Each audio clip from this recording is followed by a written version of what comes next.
Szanowni Państwo, już za chwilę rozpoczniemy naszą konferencję. In a moment, we will begin our conference, we'll begin the lecture.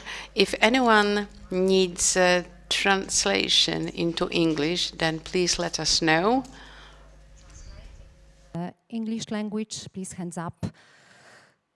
Jeśli jest taka konieczność, jeśli jest taka potrzeba, oczywiście. So if there is such a need, the organizers have provided for translation into English. In a moment, we'll begin the conference.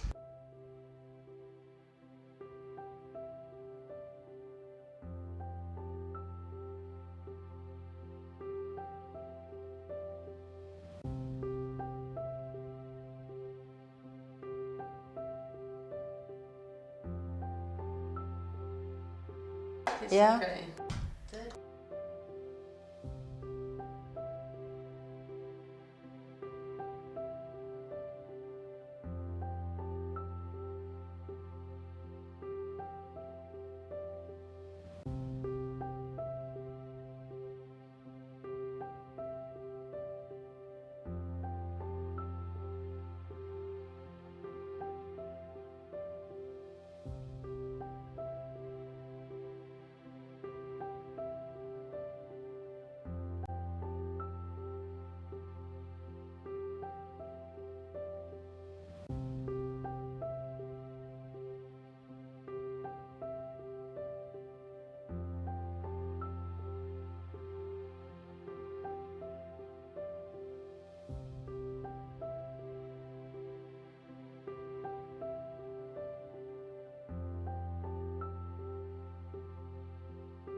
Dzień dobry raz jeszcze.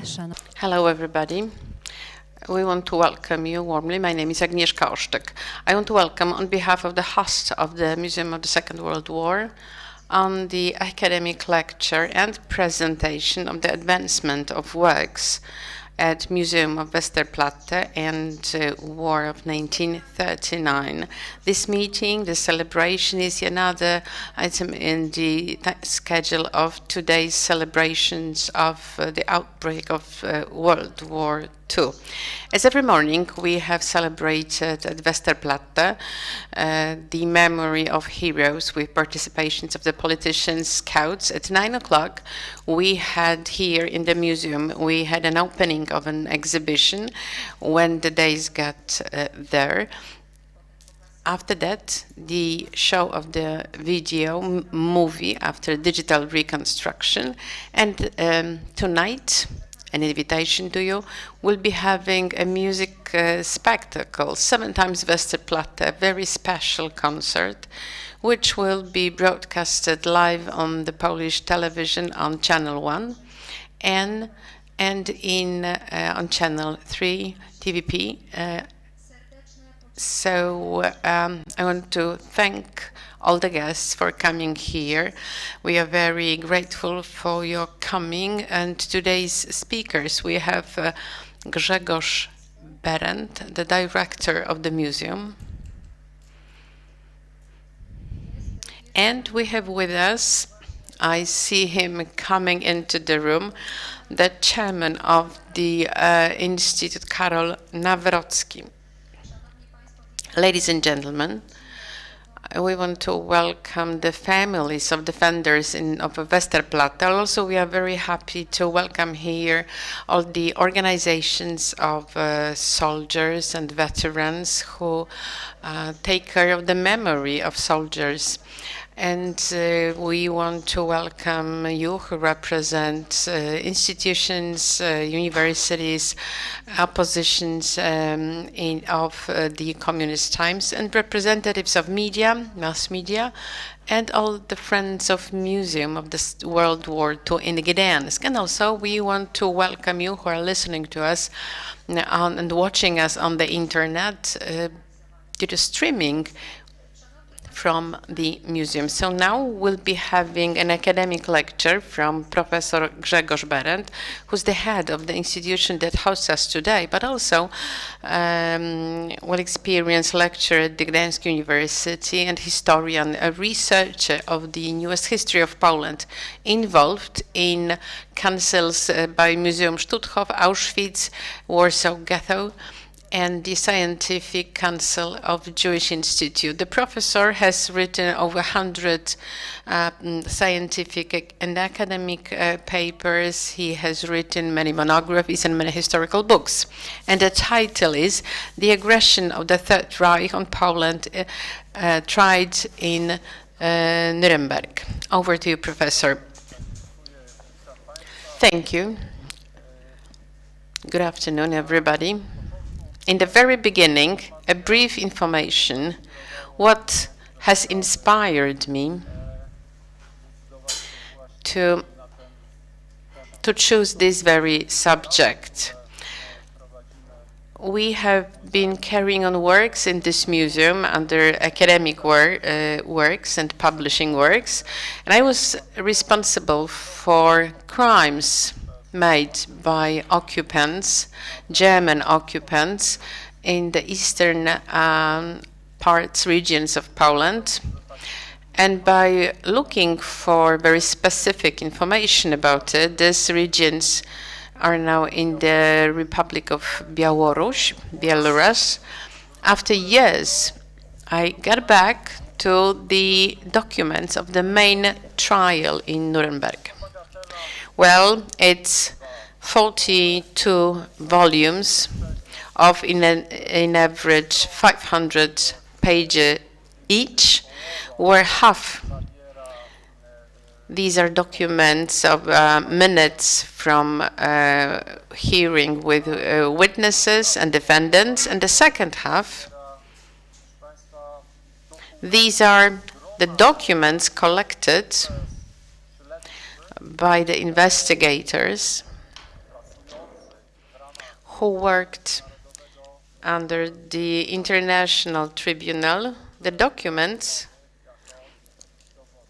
treated as evidence in the trial. So when I was reading thousands of papers of printed documents, quite naturally, I started to look for some traces of what in 1945, 1946, the French, British, American, and Soviet investigators, what they knew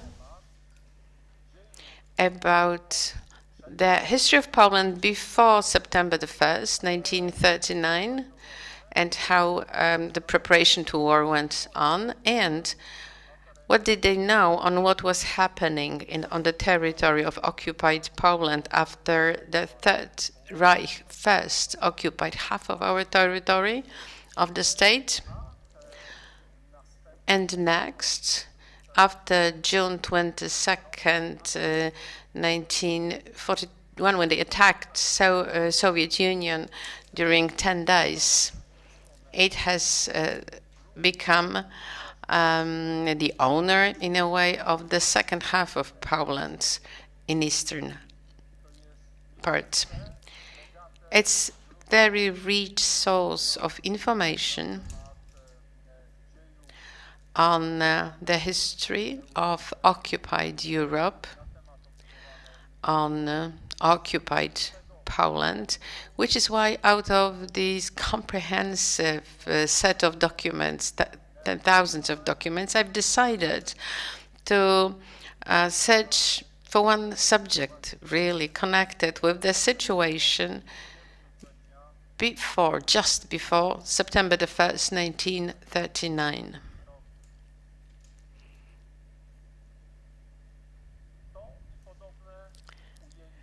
This attitude and similar picture, you know, those of you who know the history of the of the 20th century, you see the bench with defendants during the main trial, which was going on from November 45 till October 46. And we see this picture quite often when we are looking for information about it. This picture will come back to you at the end of my lecture. I just want to highlight one aspect here.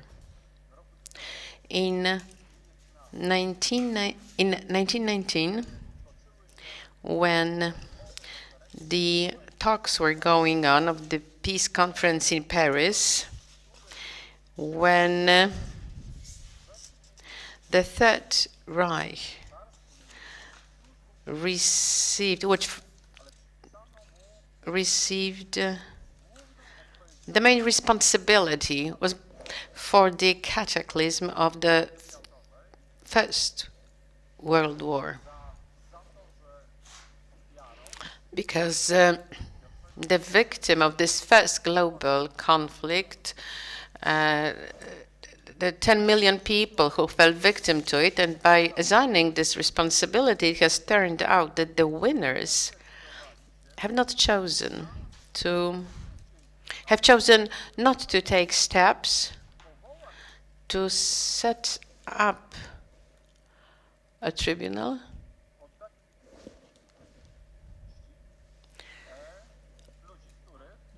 to try people who were politically blamed and accused for such far-going consequences.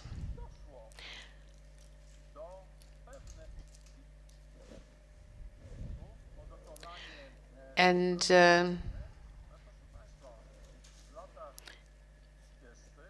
in 1930s, only 10+ defendants were tried, those who established the German occupation apparatus from World War II, and those who were convicted, they were the lowest rank people who worked. And now we enter into yet another global conflict, whereby historians, different stages, well, there were like 50 million of victims, but now we hear about 60 million victims of the war. And the scope of responsibility for the conflict for the years 1939-1945, the situation was dramatically different from the one in 1919 and in the next years to follow.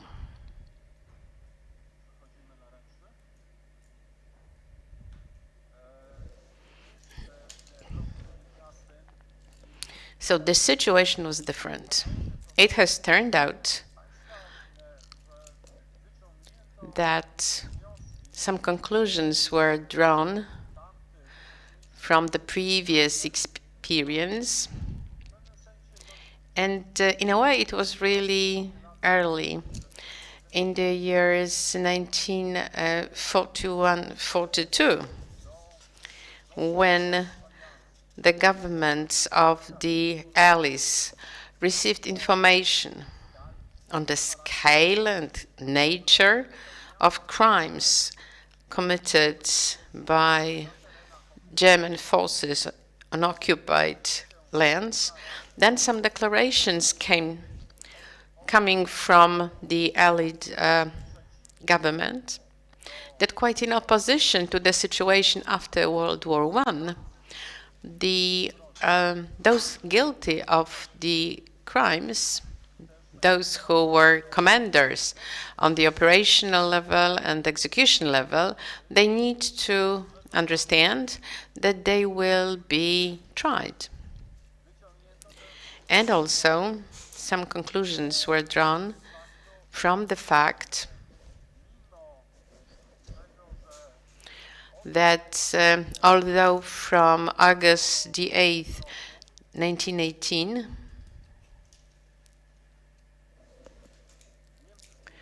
the Germans were heading towards failure, they were not allowed to fall, and they were allowed instead to develop a legend that the army defended and even could win, but the traitors, the internal traitors, put knife into the back, stabbed them in the back. And on this very legend of the knife stab in the back, the military sentiments and re-military sentiments were functioning, were developing in the 1920s, and they were maintained after 1933.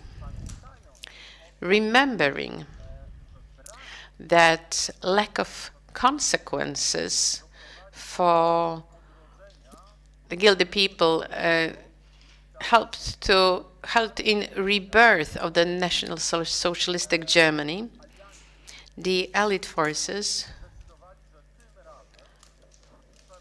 decided that this time they should tell to the Germans that they've been that they have lost, that they should surrender with no conditions, unconditional surrendering, and the German state was eliminated completely, because this state, from the end of May 1945 until 1949, was not existing in the central functions. But some part of this comment reflection after two conflicts which the Germans initiated. And in the years 39-45, they were a genocide guilty nation, and then they had to pay the price for that, and not just a small group of people, but maybe not too small, but low rank people. But the liability and responsibility for the genocide had to be carried out by the decision makers. And it was spoken really loudly, it was presented in media, and it was even announced from January 1942.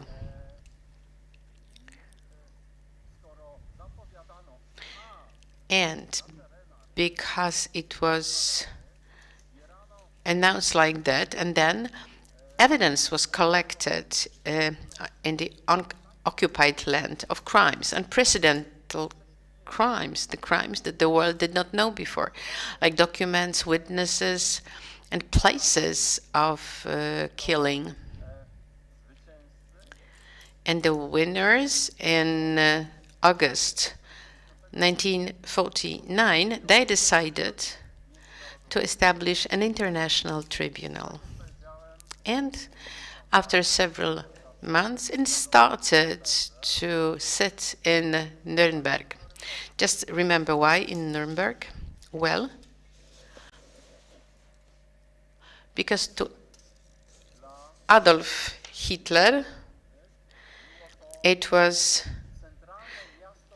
a ceremonial birthplace of the Nazi Party. It had hosted the party's annual propaganda rallies. And because the evil was born there and the evil was articulated there, then it was agreed that in this very city, the trial had to take place, the trial over the Third Reich, the trial over National Socialists and those who were believers and practitioners of this regime.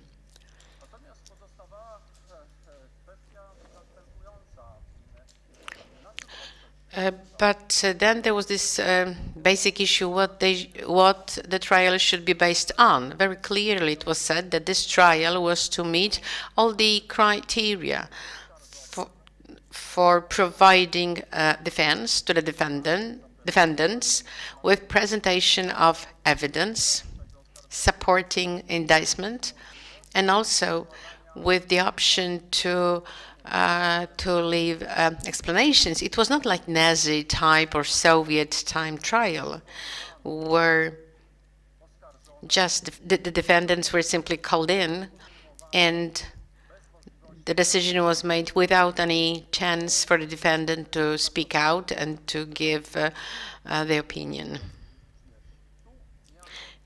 In this case, this trial was to meet all the requirements and requirements of democracy and legality.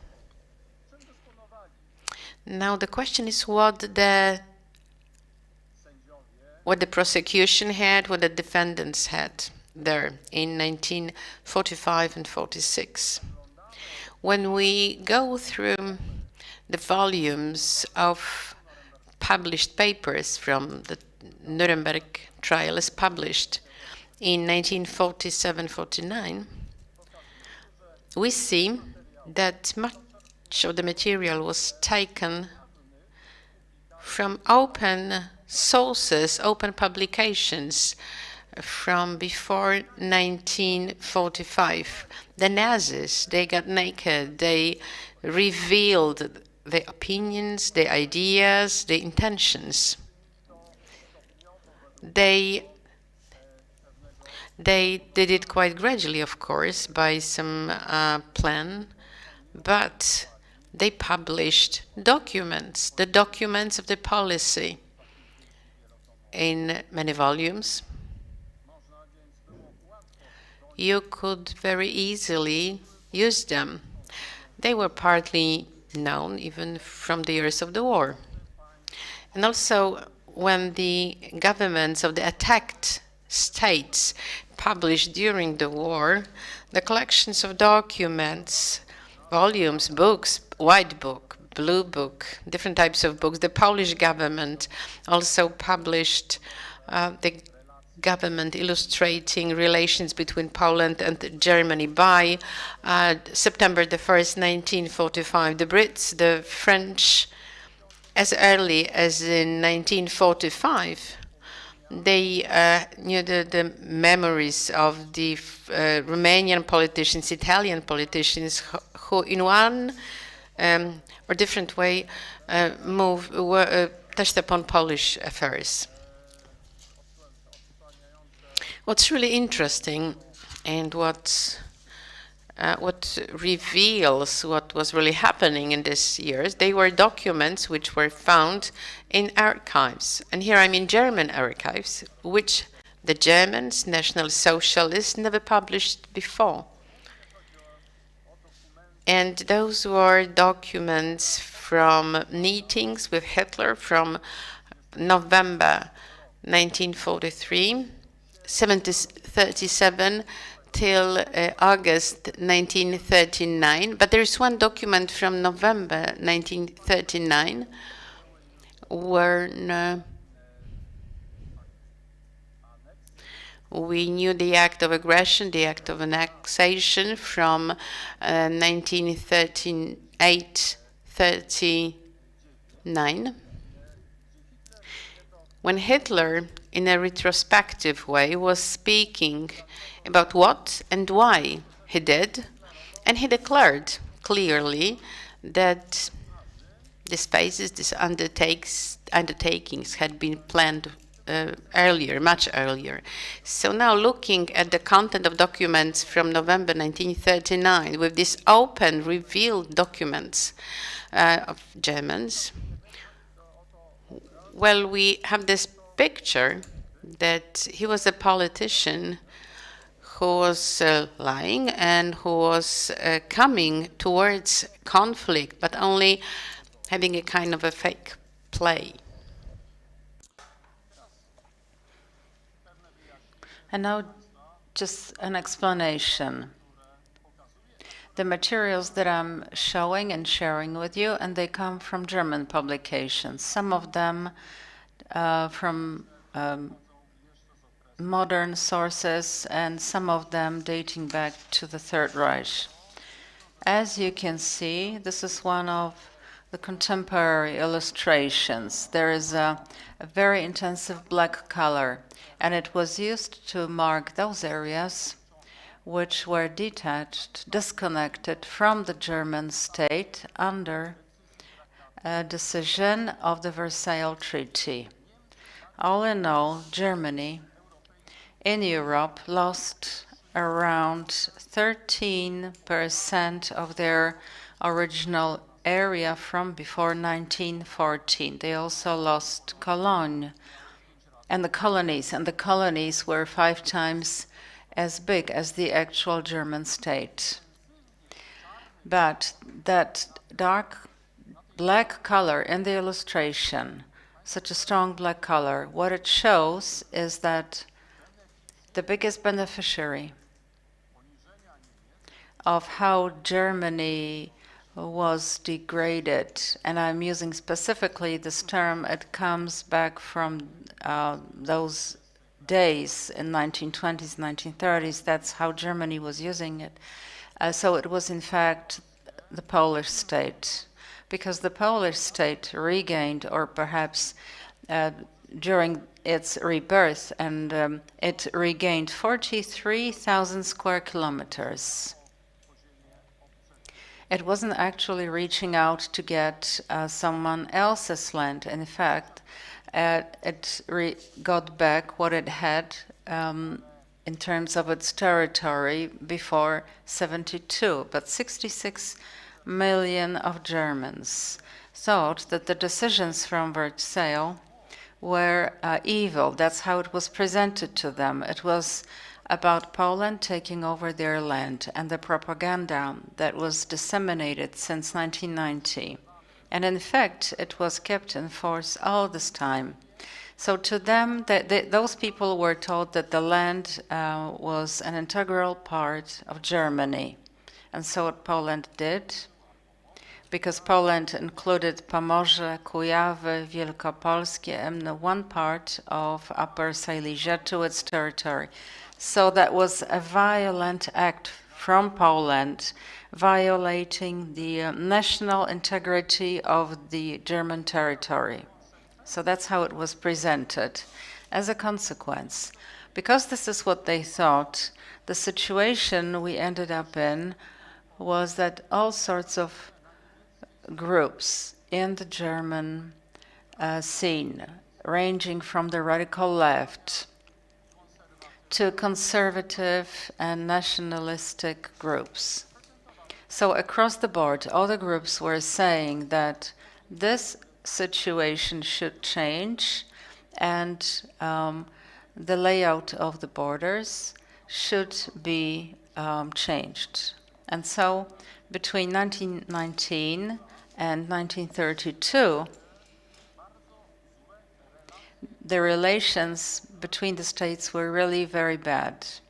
Between the German Republic, referred to as the Weimar Republic in the literature, and the reborn Republic of Poland. So now this is taking us to a situation in 1933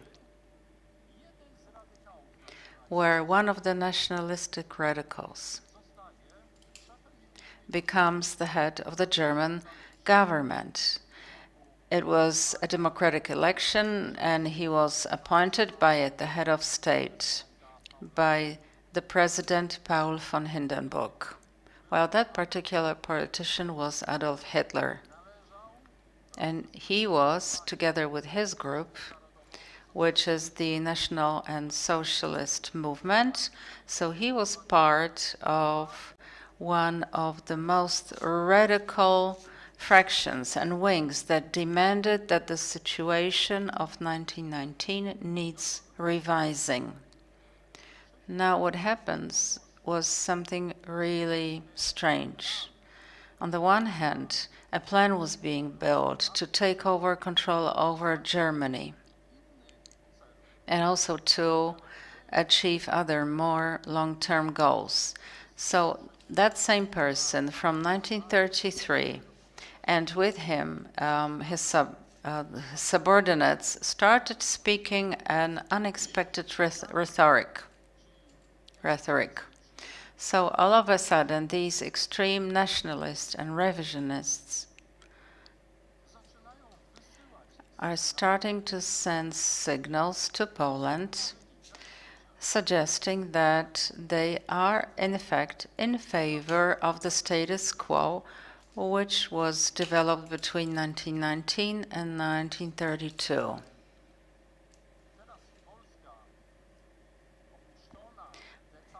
Poland was, in fact, deserted by its biggest ally, and that's France. And Poland was looking for alternative solutions, how to strike a balance in terms of state security. So Poland decided to start a dialogue with the Third Reich. And because it did, it started that dialogue. And the idea for this was to play for time. Józef Piłsudski, you can see him in the picture, he would tell his aides, there is going to be a war, and so what we are after is extra time. We want to buy time. This may be quite a free paraphrase of mine, because these were not his actual words, but he said, there is going to be a conflict, it's unavoidable, so we need to play for time, and we need that extra time, and to do that we need to work together with other forces. And we do understand that there is hostility, that they are our enemies, but it's all part of a game. And so in July 1932, there is this non-aggression pact with the Soviets. And a meeting like this one that you can see here with the Marshal and the head of the Third Reich propaganda, Joseph Goebbels. You can also see the head of the Polish Foreign Ministry, that's Józef Beck, and the German ambassador in Warsaw, von Moltke. So through meetings like this one, the idea was for the eastern flank, at least for some time, to stay safer, and that things would be peaceful, more peaceful there. As a result of the dialogue, what happened was on the 26th of January, 1934, both states signed a declaration not to use force. It did calm down the mutual relations. And so over the next few years, while Hitler was going about the first points from his list of priorities. On the German side, things became calmer in terms of frontal attacks. They were not as strong anymore, but at the same time, there was a policy in place to prepare the country for a future attack. What that involved, for example, is that in Poland, Young Deutsche Partei, a party of young Germans, was set up in Poland. Its task was to take over control over the German minority in the Republic of Poland, so that the German minority, or at least part of it, at the right time, signaled by Berlin that they would take anti-Polish actions. So 1934 and 1938, during this period, the situation was such. You read different things in the German press, and you heard different things from speeches of Hitler and Joseph Goebbels and Hermann Göring. And in fact, different things were happening on a day-to-day basis because they were preparing and introducing Nazi ideology to the German minority in the Republic of Poland, and obviously just parts of it. Those that they were not able to pacify, they attacked them after September the 1st, 1939. And those that didn't go along with the Nazi ideology, that the Polish Germans also fell victim to the repressions.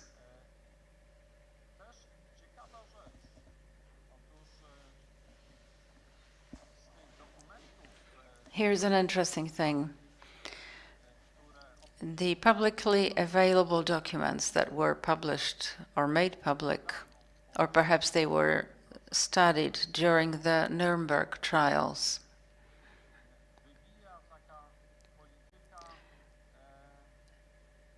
what we can see is a policy of trying to confuse or fool Polish people in the political world by saying lots of very kind words about Józef Piłsudski. The idea was to create an impression that there is similarity between Poland and Germany. And the reason why this agreement is possible is because Poland is run by a great politician, Józef Piłsudski. From the documents that are still available, we know that National Socialists were trying to play this out even after September the 1st, 1939. So they would murder people and destroy the country and destroy the independence achieved by Józef Piłsudski, the work of his life, but they would still keep repeating and persuade Polish people that if Józef Piłsudski was still alive, then the Second World War would never happen. Now, the secret documents that I mentioned, which were found in the Berlin archives in 1945, well, what we know from those documents, we know that this was just pure propaganda, and that they were tricks they played to stop for Polish people not to be vigilant or alert to the developments. Now here's another photograph. When the Marshal died in May 1935, a symbolic Holy Mass was organized to pay homage to the great Polish man who successfully signed the agreement of January 1934. So please note who's sitting next to the symbolic coffin covered with the Polish flag. This time is when Hitler, that is trying to confuse Poland by making false promises, saying that he is in support of the status quo, that the free city of Gdańsk is there to stay. He has no intention to try and regain any bit of the Polish area. At the same time, the city of Gdańsk at the time each year was becoming more and more Nazified.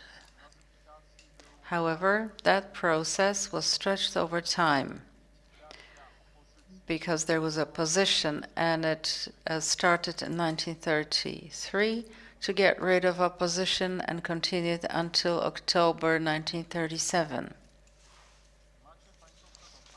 What you can see now is the National Socialist propaganda document dating back to 1938. Now, with the calmer relations on the eastern border, this is something Hitler needed to complete the points on his list. That's number 1, 2, 3, and N. That was on his list of priorities, and that would be to take over control of the state and get rid of internal opposition, improve the army, and then connect the Sara area and take control over that, and finally to include or annex Austria to the German Reich. And the last position there on that plan, that's 1938. So looking at this, I think it's clear that it's still before the annexation of the eastern part of Czechia, which is just before the end of September 1938. A few weeks later,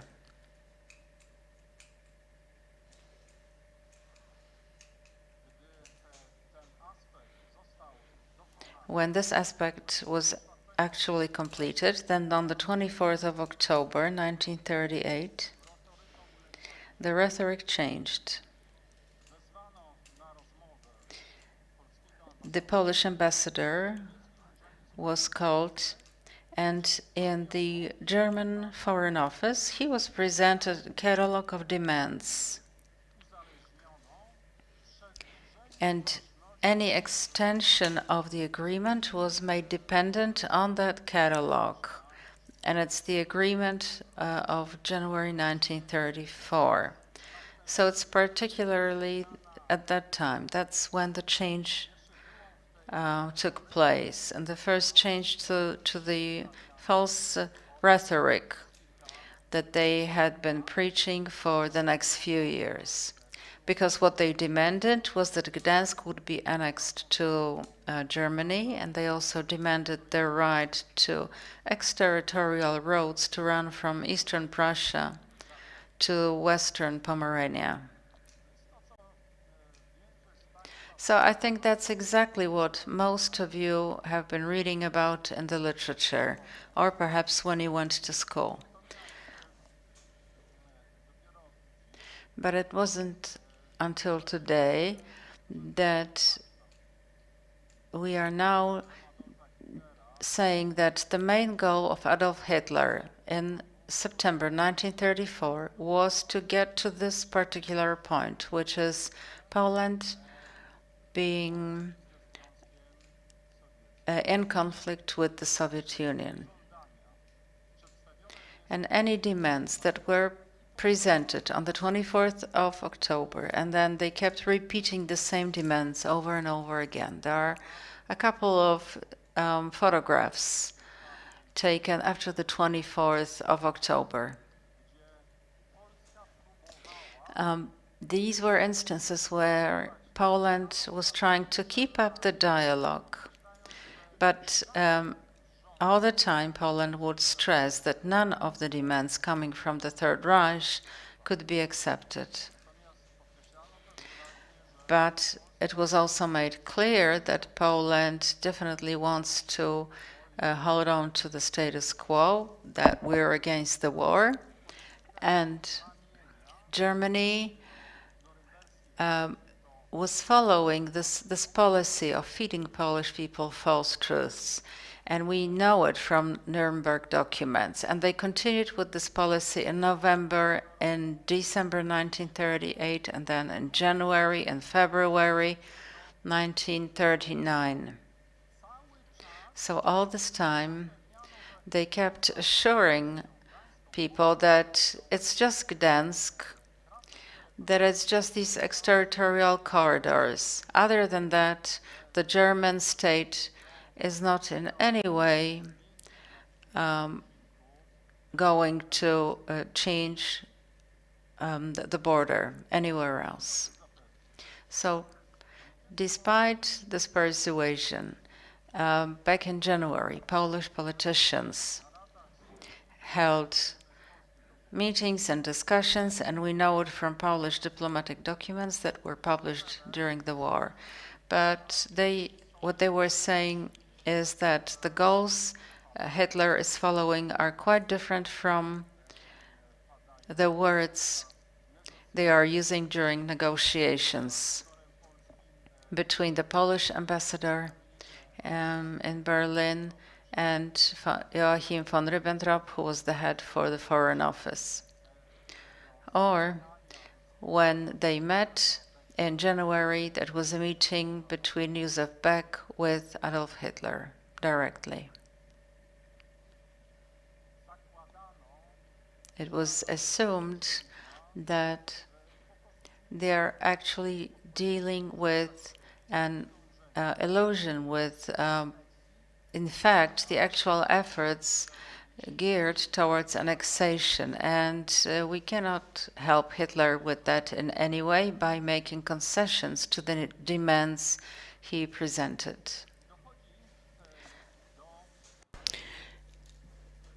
And well, you see illustration here.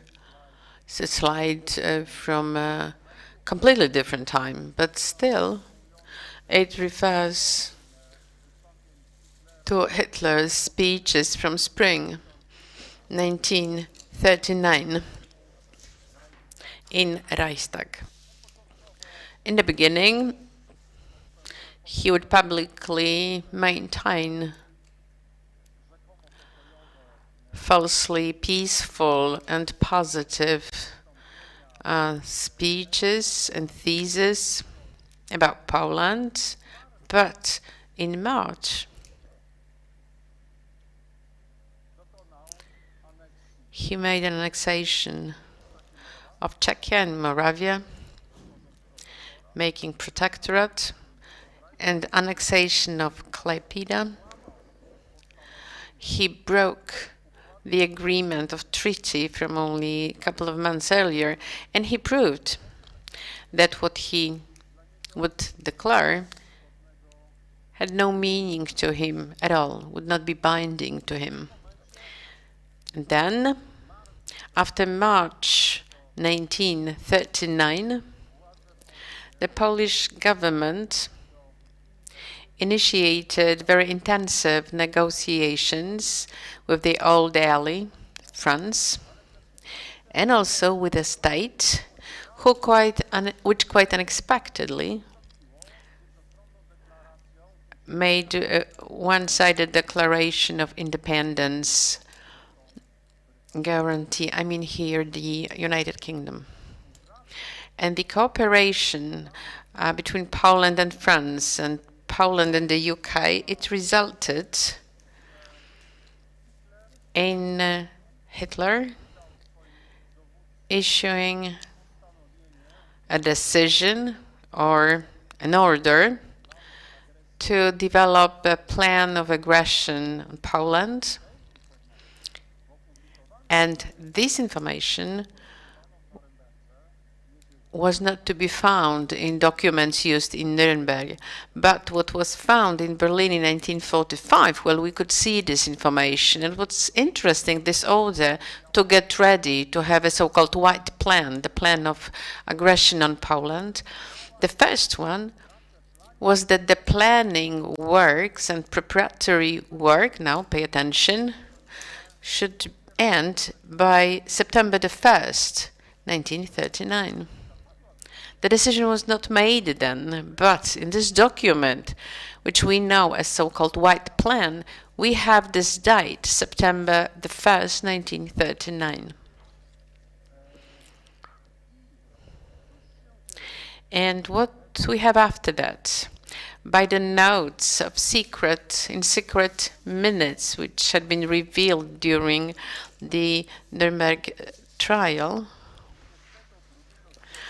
on August 22nd, Hitler called in to the meeting the commanders of the Third Reich Army,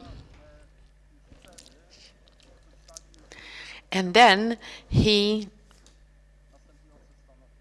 gave him the following position. To me, it was clear that conflict with Poland was unavoidable. I decided as early as in spring, but I thought that first I would turn against the West, and after that I would turn against the East. But you cannot possibly define this order. To me, it became clear that Poland would attack us in case we had conflict with the West. And on the same day, or dated on the same day, we have the second minute of the meeting with the commanders. And we learn from this second minute the most famous statements of Hitler on aggression Poland. We read, "The fight will be fearful, we kill or kill. And the destruction of Poland is number one.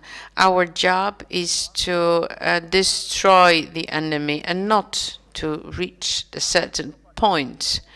The propaganda will need to justify the outbreak of war." I don't really know if it's truth or not. Nobody will ask the winner whether they would be telling the truth. You have to be brutal. You have to win. 80 million people has to receive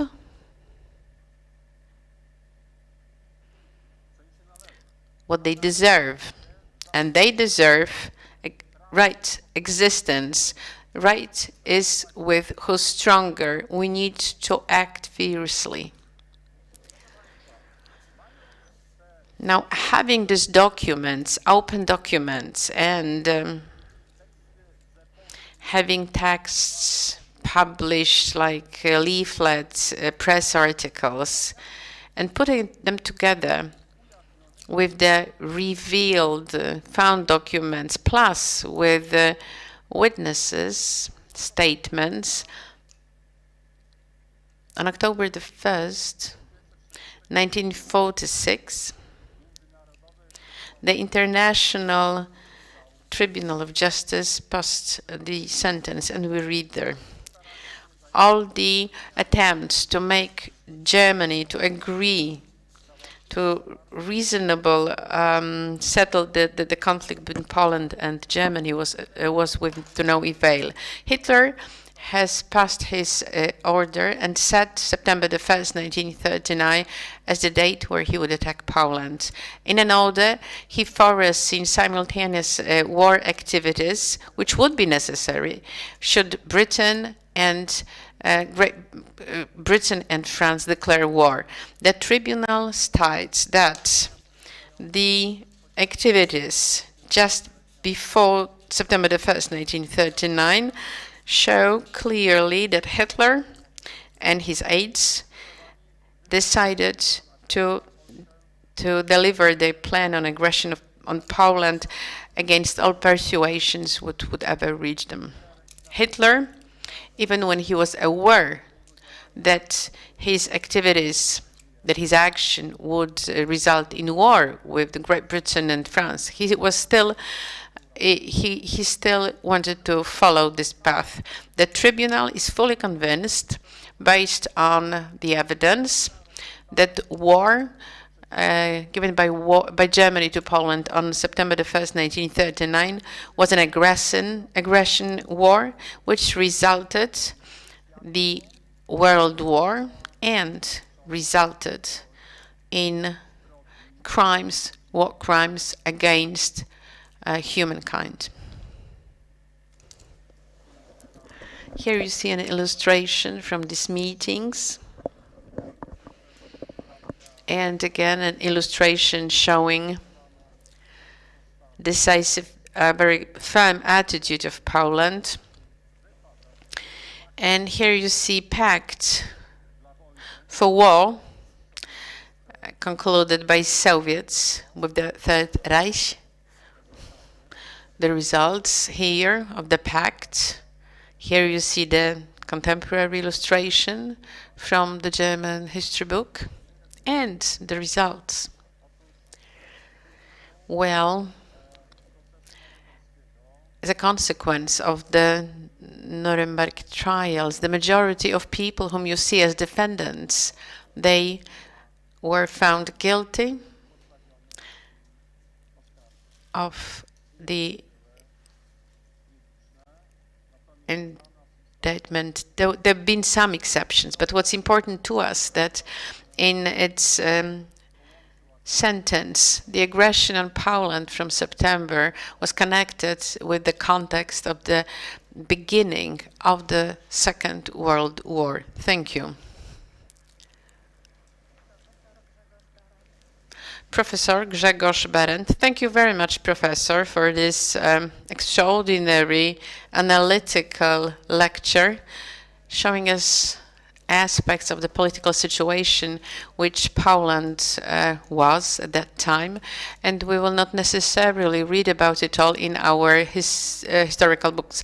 Now we have a very special presentation ahead of us of an extraordinary task of the Museum of World War II.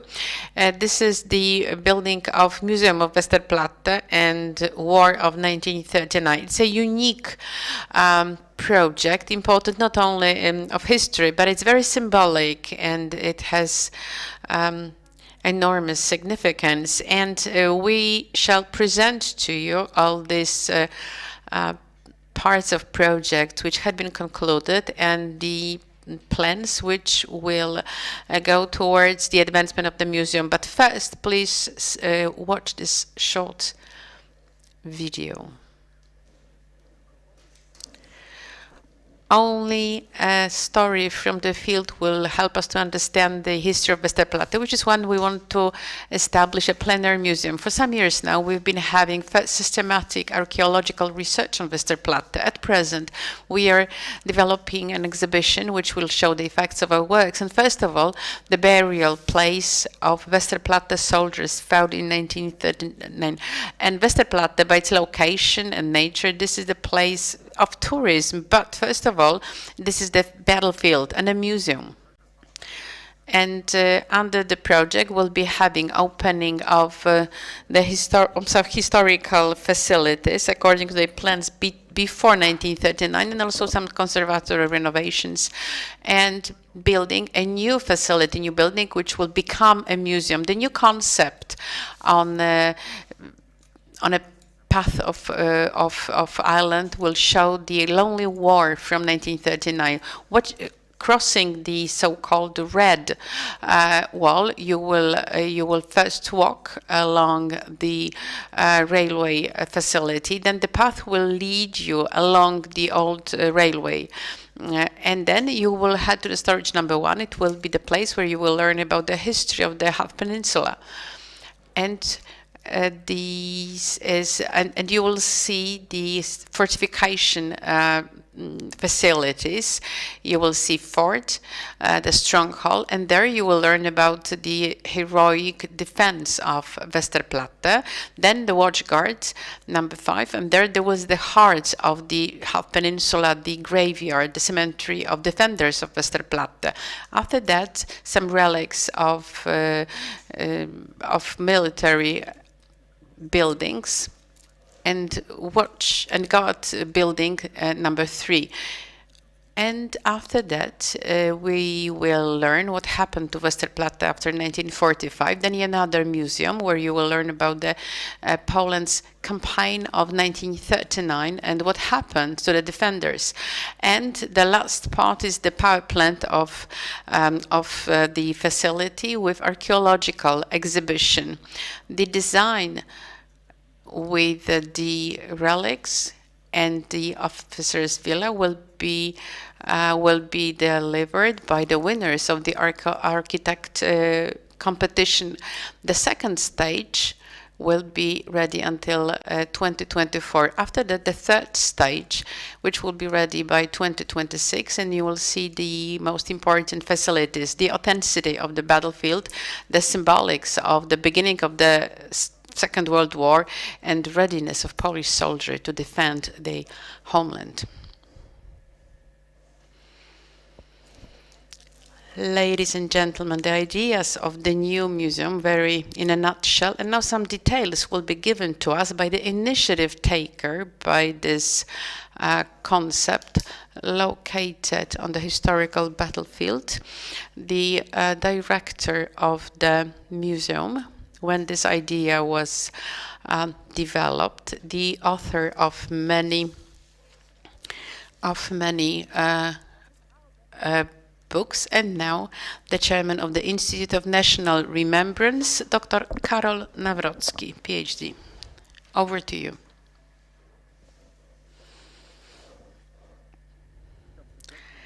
Hello, everybody, dear professor, colleagues from the Museum of Second World War. To me, it's a very unique moment because after 4 years, for the first time, I'm speaking on the stage, not as a host, but as a guest.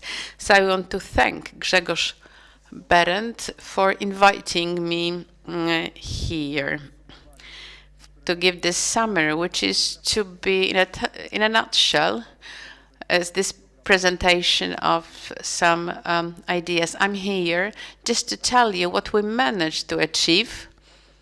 And I have this comment on a very interesting lecture from Professor, and I apologize, but I will start with what we could say an alternative history.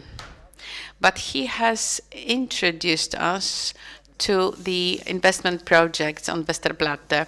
There wouldn't be the Norymberdze trials if not for the German crimes, barbarian genocide. We could use a lot of words to find the right notion for what the Germans did to the Polish nation, what they did in Europe, what they did to all the world. Well, the statistics will never reflect it, but it's 70 million killed people, 6 million Polish victims of the Second World War. Well, there is this quotation from Edward Stachura, a Polish poet, who was very emotional when he said what he thought about the Second World War, what happened to the humankind because of Germans' activities. This humanity, which by Edward Stachura, and this quote, the Gestapo soldier was a symbol. If such a person like Gestapo soldier is a man, a thinking man, an acting man equal to me, and if this Gestapo soldier may grab babies, children from mothers, kick in the hands and murder children and mothers and young men, then I do not want to be a man. I don't want to be a human being. I'm ready to get back to be like a monkey, because monkey can behave better than German soldiers. We wouldn't be having all these crimes and these murders if not for the 1st September 1939. if not for the beginning of the Second World War and the symbol of Westerplatte. We might find another beginning of World War II, but this is this moment when this barbarian time began. This is the gate to a pandemonium which Germans gave to the Poles, German Nazis. But here, well, we wouldn't be having September the 1st, 1939. We wouldn't be having the Second World War if not for the pact between Hitler and Stalin and agreement between Ribbentrop and Molotov, signed by von Ribbentrop and Molotov. And we wouldn't be having this agreement if the totalitarian systems were not, and we keep forgetting about it in the public debate, if they were not so much similar to one another. One of these persons we saw on pictures, Joseph Goebbels, on New York Times in May 1925, he was writing that Adolf Hitler is a German Vladimir Lenin. Two systems, Soviet communism and National Socialism in Germany, were so much similar to one another that it helped them to make an agreement which led to September the 1st, 1939, to genocide and to the Nuremberg trial. We wouldn't be having we didn't have Nuremberg trials for communists who were half responsible for the outbreak of the Second World War. This is where we suffer. So September the 1st, 1939 is so important historically because of some division line of the most tragic conflict in the history of civilization. But September the 1st, 1939 is important because of what is happening now around us, because of aggressive politics of the Federation of Russia, which is moving at the beginning of the World War II to 1941. I have seen musea in Russia, in Moscow, in Kazakhstan, Uzbekistan. I've been watching now in the international press, and it very clearly, from the Federation of Russia, it is getting more aggressive and convinced that the outbreak of the Second World War was the year 1941. Well, what it means, if 1941 was the time of outbreak of the Second World War, and the attack of Hitler on Stalin is the beginning of the tragic conflict, then it would mean that the victims of the Second World War are not the one killed or murdered during what was happening here in 1939. Polish officers killed and murdered in Katyń. That Maciej Rata, Janusz Kusociński, they would not be victims of the Second World War. This Polish state or us, we cannot allow this to happen.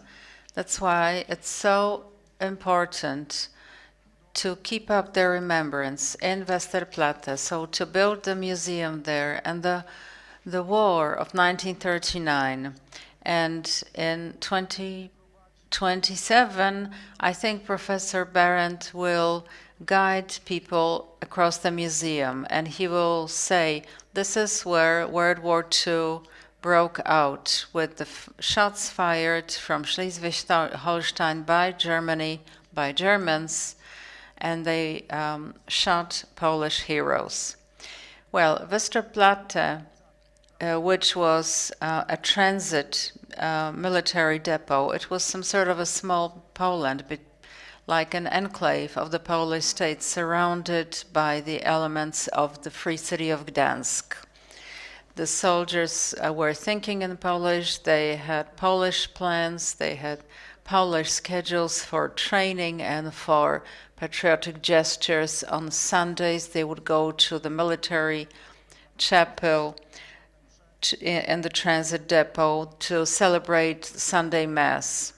And we know it from our studies, and Wojciech Samuel conducted such studies as well. All of the heroes of Westerplatte, the defenders of Westerplatte, were Christians, And this is why they would congregate around the important symbol, which was the cross. So they thought in Polish, they lived in Poland, and they were ready to die for Poland in the first days of September 1939. But the Polish character of Westerplatte was brutally destroyed in September, mostly on the 2nd of September 1939 with the air raid by Luftwaffe. The Polish nature of the depot and with Polish prisoners of war forced by Germans.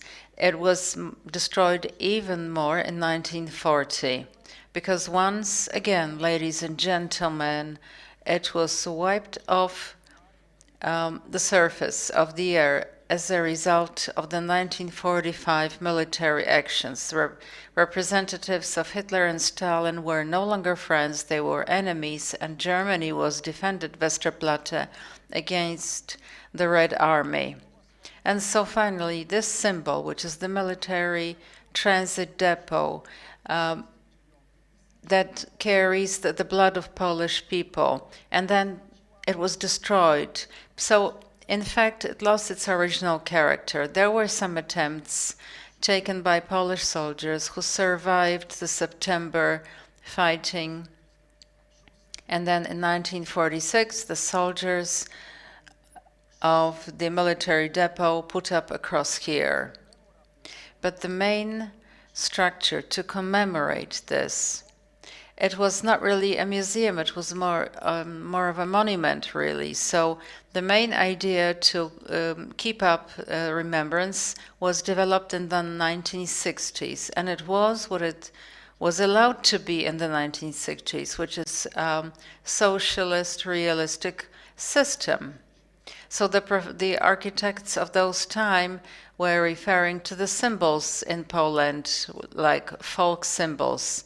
But in fact, there was nothing folk about this. So in the 1960s, the first concept was developed, and it continued until the year 2000, the 21st century.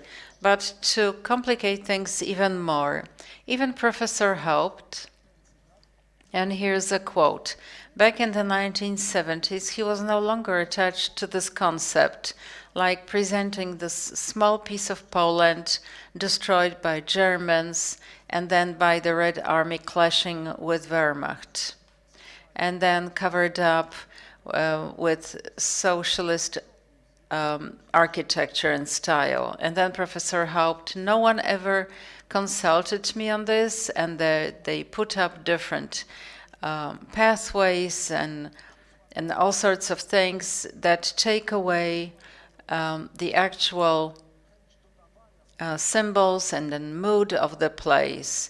And so Westerplatte was becoming like a desolate place.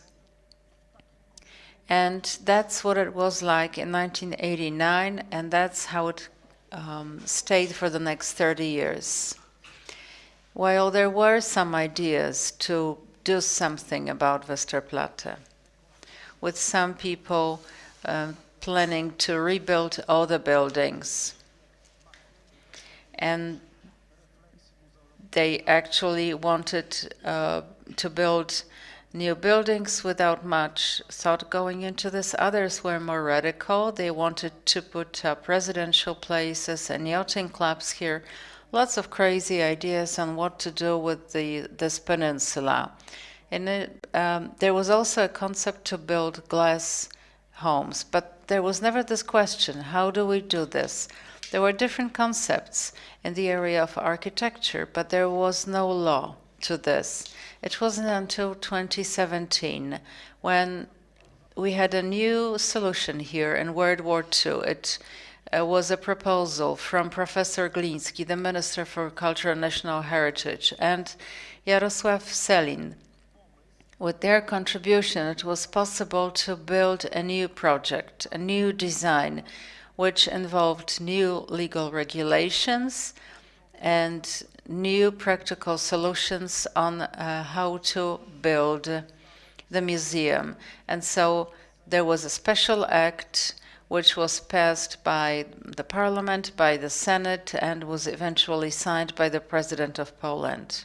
And so, as a result, whatever was to happen here in Westerplatte 80 years after the outbreak of the war and 30 years after the fall of the communist system, so it was eventually possible to complete all the plans.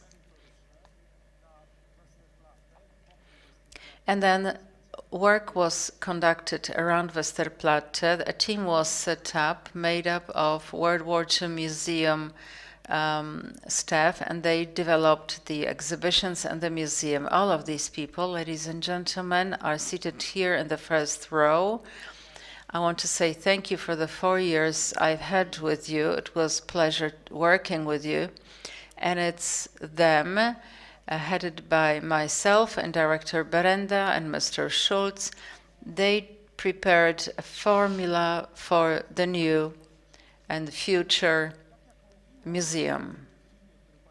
And as you heard it in that short video from Karolina Imianowska, it's not just a concept to tell a very important story. Of course, this is really important, and it will continue to be really important for the director here. But also, this concept fits in within the legal framework, but it's also about Westerplatte as a place which on the one hand attracts tourists and people from all over Poland and from all over the world. This is a narrative, a story that we have to offer to people in a modern way, with exhibits that were dug out by archaeologists. But this has to be attractive to anyone visiting Poland, and it has to be attractive enough to get those people to come to Poland to see the Museum of Westerplatte and the Museum of 1939. So 4 years after 80 years after the war and 30 years of neglect, the last 4 years have provided the right legal formula. We've been able to put together a concept for the museum. We were also able to provide financing thanks to the Ministry of Culture and National Heritage. The amount is 250 million zlotys, and that's the funding we were given. But we also developed the right structure for the museum in terms of the concepts, which I think was one of the most difficult tasks. What do we want to tell the world? Well, what we want to tell the world is that Westerplatte is a symbol of the start of World War II, not just in Poland and for Polish people, but it's equally important, or it should be important, for the rest of the world as a symbol of the outbreak of World War II. It was important to keep the battlefield authentic, which means bring back the relics of the fights, the combat that we can do. But we also want Westerplatte to reach out into the 21st century, and especially given the developments when it comes to people offending the Polish soldier and Polish uniform. In 1939, what happened back there, that the soldier keeps wearing the same uniform, which is to serve Poland.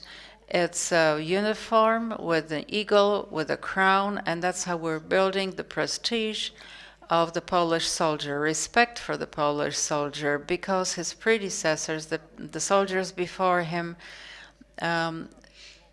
shed their blood. So that's about protecting your homeland in the 21st, the 22nd, and the 30th century, and I hope that the Polish soldier will continue to defend the borders of Poland. Well, just to finish this short speech, I would like to say that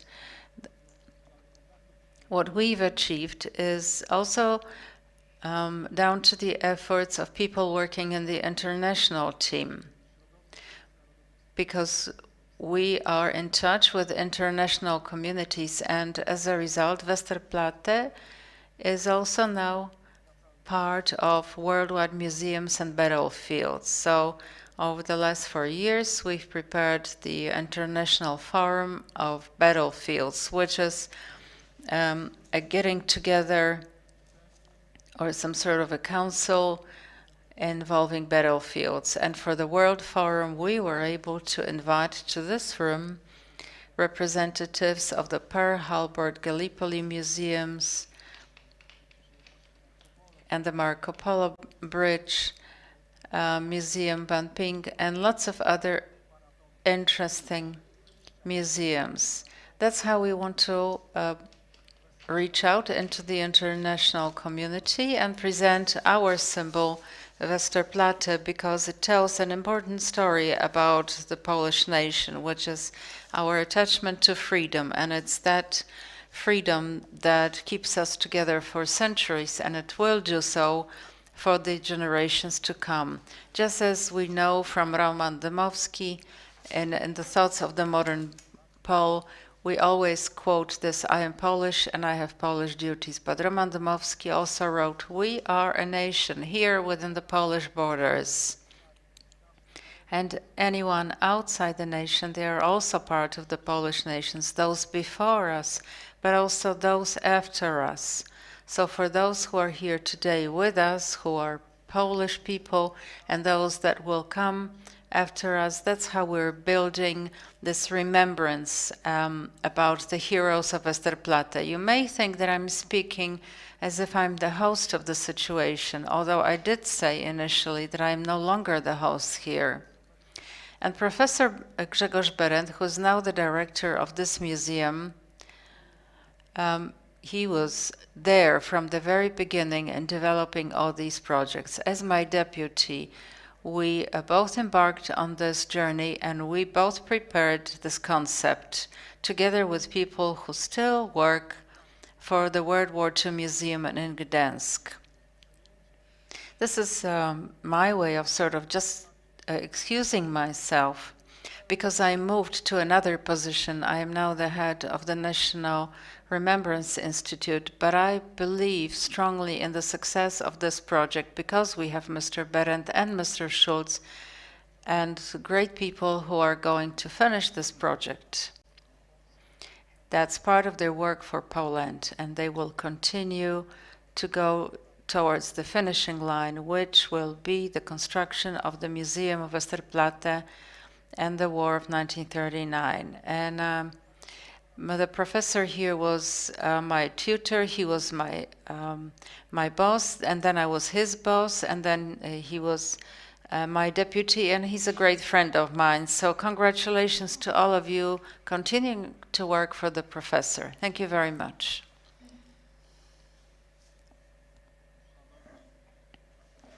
Ladies and gentlemen, the relay. Although we have contestants representing different weights and different ages, but we are all part of the relay, and we believe strongly in the significance of Westerplatte. And I'll try to follow the slides, but also I will try and be very quick because we've been here for 90 minutes. The stages we are now delivering,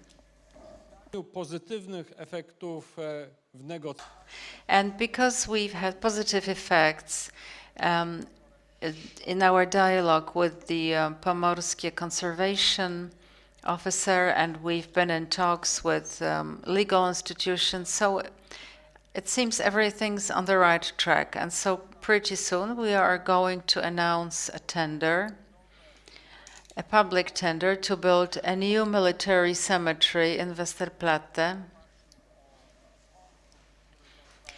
based on a competition for the design, for the concept. And we already have picked the winning design. Well, that actually happened more than 10 months ago.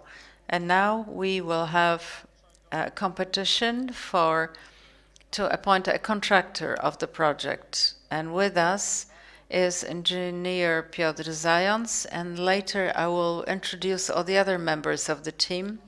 But he's the coordinator of the project, and he and his team, including Andrzej Dietrich, so they make things happen. Gradually, we are moving forward.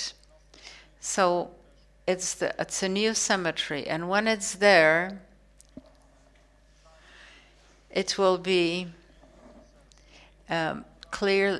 we'll be able to clearly present the officers' villa and guardhouse 5. That's where the biggest number of soldiers was killed on September the 2nd as a result of the bombing.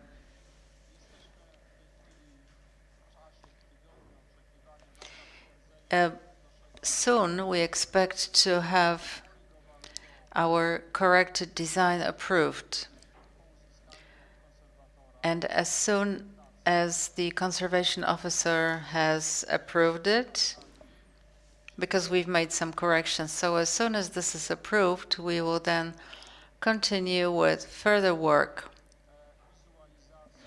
Here is an artist's impression of the design, which actually won and competed with other designs.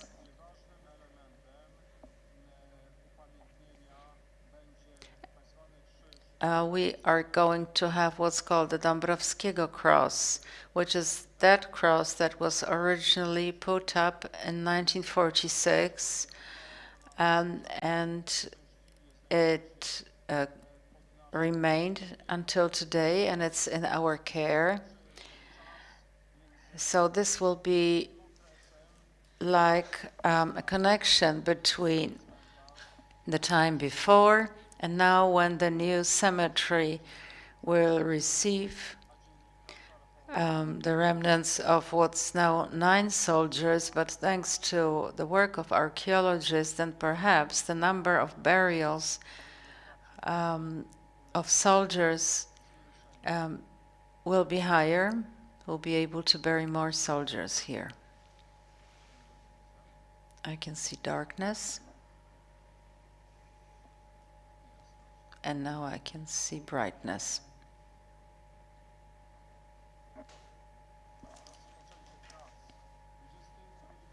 Start of work. And it's really very likely that when we start in 2022, we'll be able in that same year to invite you for the official opening of a new military cemetery. Although mass media wrote that the museum has become an administrator of the Half Peninsula when the law was signed by President Duda, the process of taking over of the area is still in progress. Under the activities and actions, we may now use the original facility of the power plant, former power plant, the depot, and the works on the concept, on what kind of content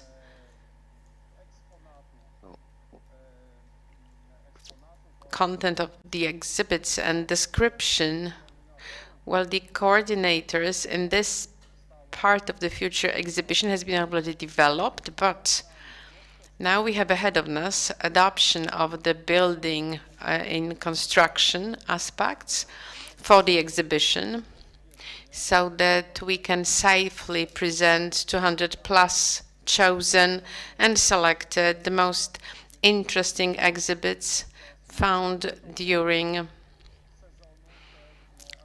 the archaeological works.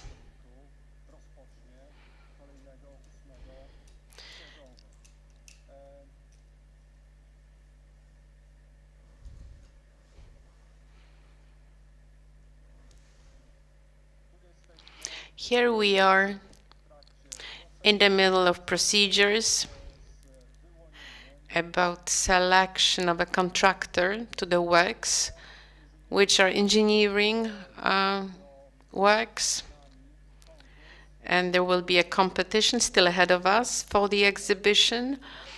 It's going to be a permanent exhibition, and we also cooperate with a company which is to develop something which I would call a special effect which will attract the visitors to this place. I don't want to reveal too much, but here our partner is a company from New Zealand. We are now at a stage of all of the agreements, and I hope that soon we'll be ready, both with the presentation of the original exhibits and also this very interesting, exciting surprise puzzle. Well, the works are in progress. I will add here that among 200 plus facilities,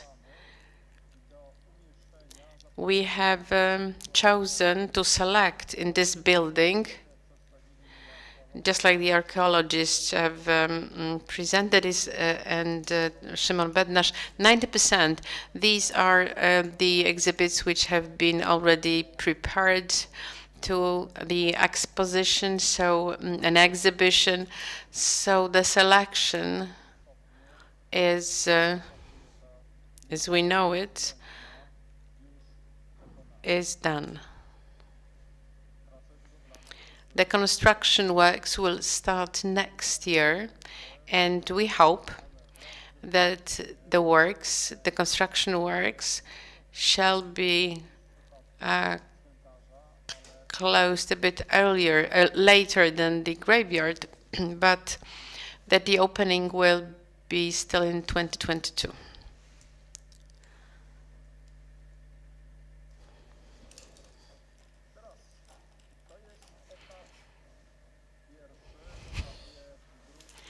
This is stage number 1. In stage number 2, we want to make reconstructions of depot number 1, the biggest depot,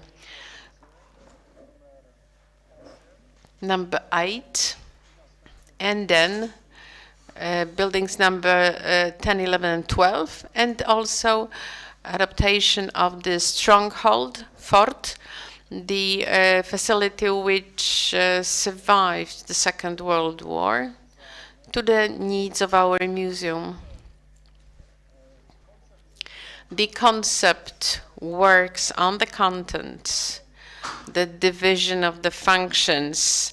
These works have been concluded in the sense that in the depot number 1, the coordinators have developed a concept of a story about the half peninsula till the last days of August 1939. In the case of depot number 8, we'll be telling about the battle to show the dynamics of the events from dawn hours, September the 1st, until the surrender, but in reference to the content of depot number 8. And there it will be like in a time capsule. And in the stronghold facility, because of the conditions in the building, we will not be able to put any historical objects. We will be showing replicas, which will be showing what it looked like when the German attack came. While smaller depot 11 and 12, These will be the places where we'll be telling about the medical care of the soldiers during the battle and show Captain Swaby. After that, in the next building, we will be telling about difficult reality of surrounding in September, and also in the last one we will tell about losses and describe what it looked like when the battle was lost on September the 7th. We've started with the graveyard, but the exhibition path leading from the Red Wall and the railway building and depot number 1 and 8 and the small depots. Then the path will go with the visitors to the graveyard.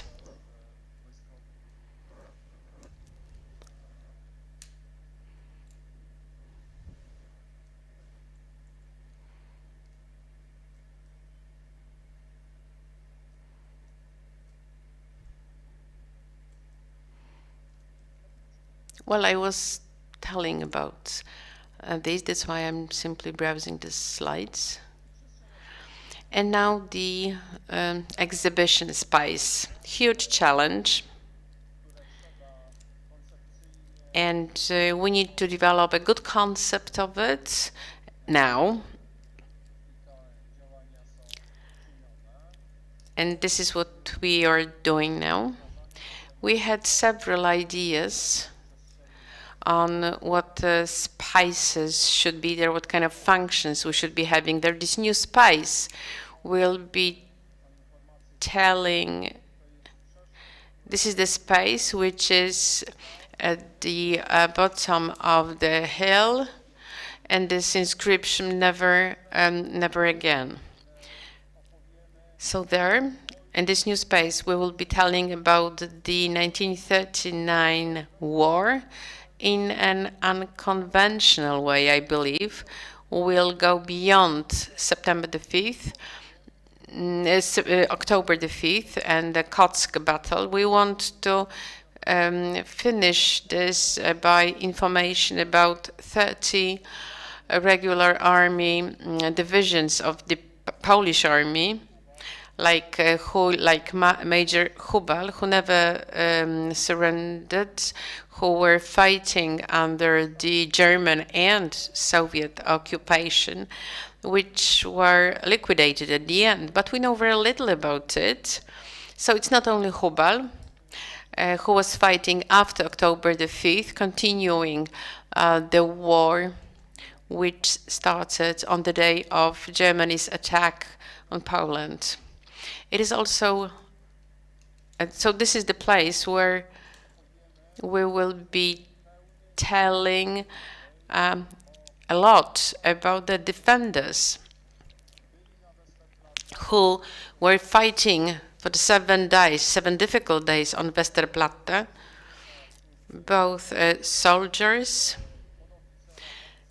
officers, and civilians who took weapon and who were able to support Westerplatte team, 210 defenders from Westerplatte. Because we will be telling about these people, we'll be telling where they came from to Westerplatte and what was happening to them after they've been taken in capture on September the 7th. And in this space, everybody who's interested in the history of the battle, defense, and the post-war history of Westerplatte, they will have an access to all the copies of materials of different type, historical materials, to be able to learn about the history of Westerplatte, the symbol a symbol of fight for Polish rights.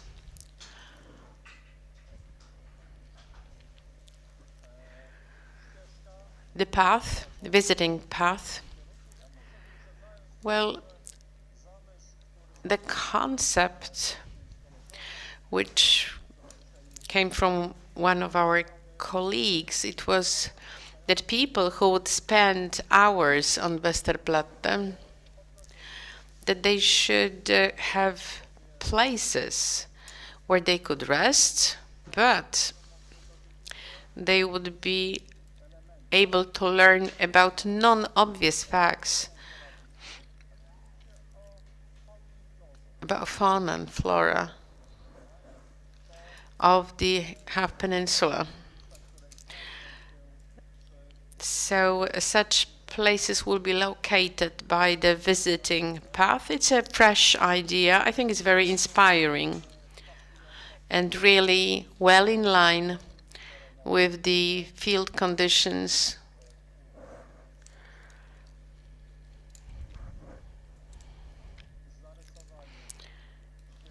Here you see the paths with good technical communication for people and vehicles, so that there will be no collision paths with the visitors. Please remember that now on Westerplatte there are several hundred visitors each year, including many children, which is why we need to provide safe transport system and communication system, safe for our guests and also for our employees. We plan to employ about 30 people. Technical infrastructure and parking sites.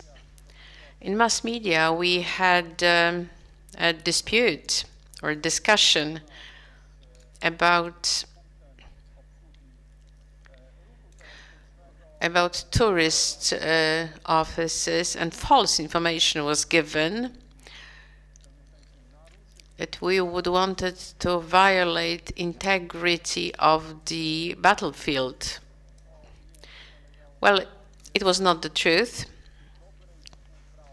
With good cooperation with the port authority in Gdańsk, we managed to sign an agreement under which, before we get to the so-called Red Wall, we have been granted right to build and to use space for parking a lot for some 180 vehicles.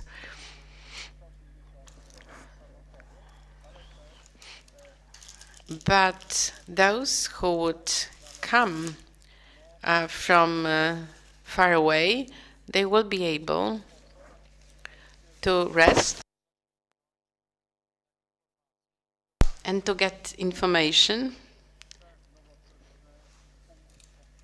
It will be highly state-of-the-art tourist office. I will not be telling about the energy network. Engineer Zając will be taking care of that. The work is in progress. I can only confirm it. I spent many hours on discussions. But what's a real challenge to us now is to develop, together with the technical office, with Bartłomiej Garba, a competition for architects. So we will need to select jury members and select contractors who will propose the best solutions.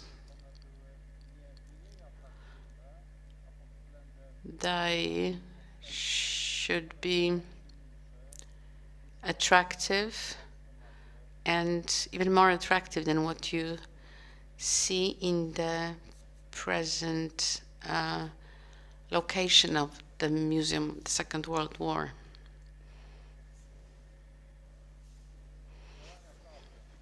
Legal steps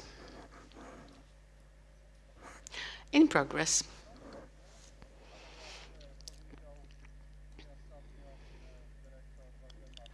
But as Waldemar Schulz told me, my deputy, he told me, well, you know, we've had a lot of success stories recently, and I can only confirm it. I know that that everything, the project is going forward, and the lawyers that cooperate with us, well, they are very helpful, and now we have right to use the plots, and we can implement next activities. Now I want to present to you a team of experts.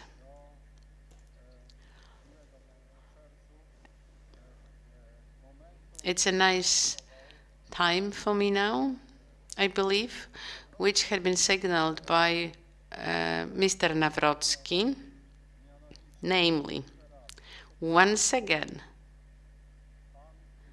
Mr.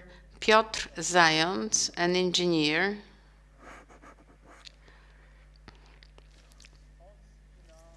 he's putting everything together, and he coordinates the investment team, and it's with him that we can move forward in this very important task, which requires a lot of technical coordination, legal coordination, setting and meeting deadlines and making the roadmap and time schedule. So I believe we are well in line with the plan, right?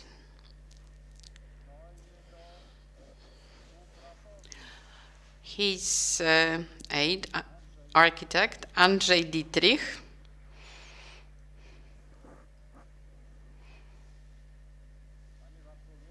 Bartłomiej. Now you have to stand up. A lot of experience from work on the main exhibition in the museum in this building, but also on development of the exhibitions, temporary exhibitions, which we've had here during the last 4 years. One of the biggest undertaking. This is Fight and Suffering exhibition. Mr. Nawrocki, I know he was trying to give some job to Mr. Garba, but I was very much against it. Because I believe that Westerplatte deserves to get some of his energy. Yeah, but we need the time. We need his time. So I said, no, I'm not sharing him. And the president agreed. And finally, we have Filip Kuczma.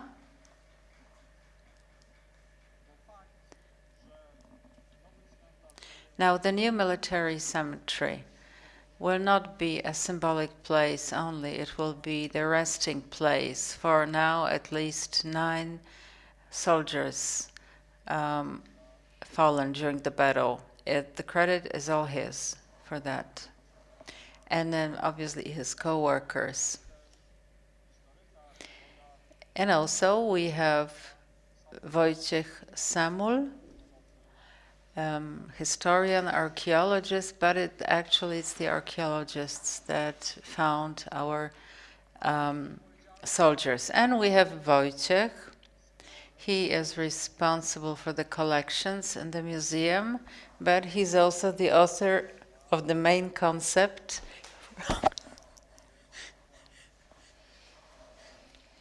for how to develop the museum space to tell the story of the war. He has experience from preparing the existing main exhibition. And we have Marek Zembrzycki, who is a museologist and someone who has developed the concept to explain what was happening in Westerplatte up until the 31st of August 1939. He's the main character, the main person responsible for the content of the exhibits. That's in warehouse number 1.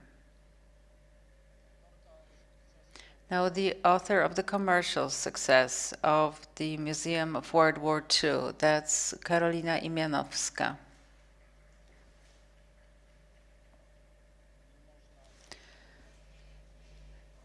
Cannot be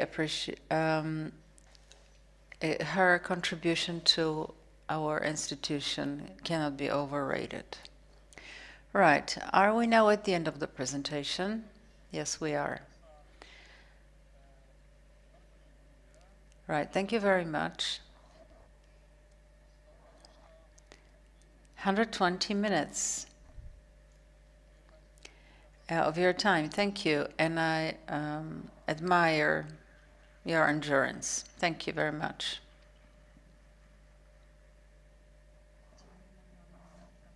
Thank you, Professor.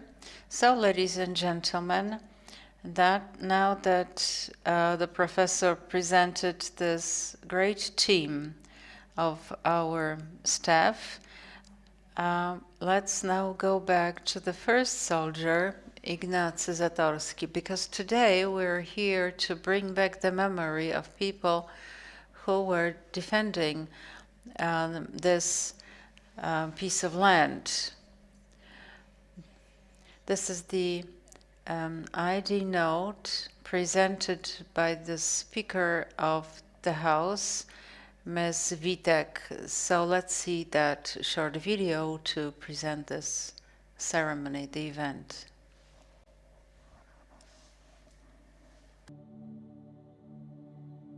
1 września 1939 roku o godzinie 4:48 niemiecki okręt Schleswig-Holstein rozpoczął ostrzał terenu polskiej wojskowej składnicy. This is when the fires were, when the first shots were fired, and the start of World War II. After a 7-minute artillery attack, the German Marines attacked. In the first phase of defending the depot, the defense points in the eastern part of the peninsula took on the key role. For example, what's behind me is the embankment.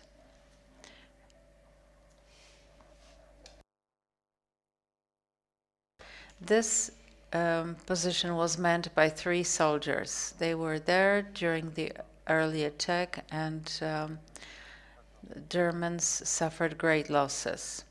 We had one of those soldiers was Ignacy Zatorski.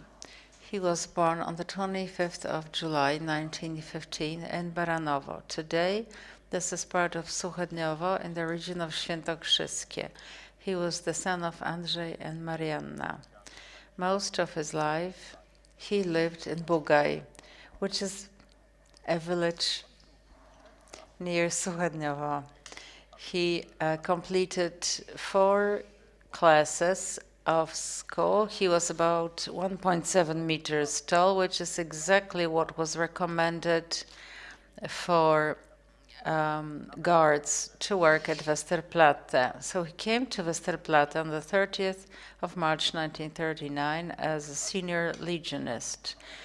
And the last comment we have from the 30th of August 1939 that referred to him. He was assigned to protect the guardhouse, but apparently, what we know from stories told by his colleagues, he was in fact defending the embankment together with the corporal. So it's right here that the first shots were fired by Polish defenders, and then Ignacy Zachorski retreated towards guardhouse 5, and until September the 2nd, he fought near the guardhouse.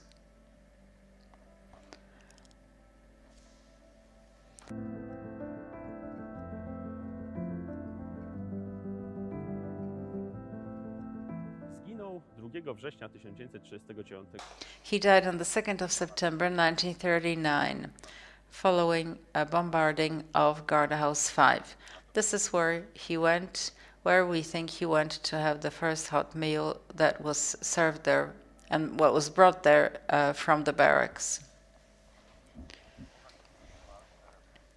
When the fights were over, this area was frequently visited by German soldiers, and they took many photographs. These archive photographs provide an important material for archaeologists working in Westerplatte. We analyzed the photographs which showed the destruction and guardhouse number 5, and so we were able to spot the dead body of the Polish soldier. So he fell, he's on his stomach with his bare foot protruding.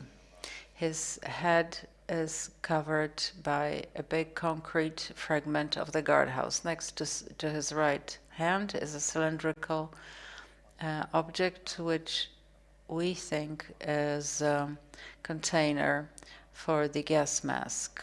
So we compared the information from the analysis with the data we've collected during our archaeological excavations.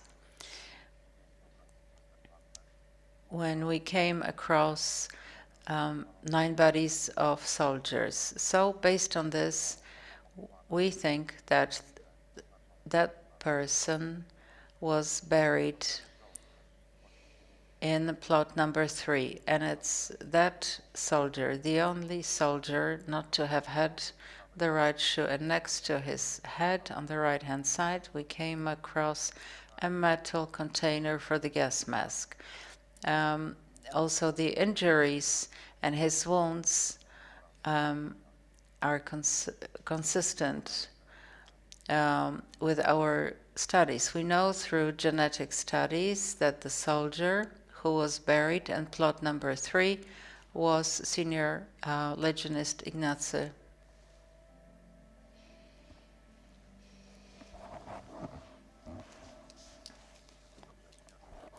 On the 10th of September 1939, the body of Ignacy Zatorski was buried west from the officer's villa in a common burial place for the soldiers there. For his sacrifice, he was given the Silver Cross Virtuti Militari.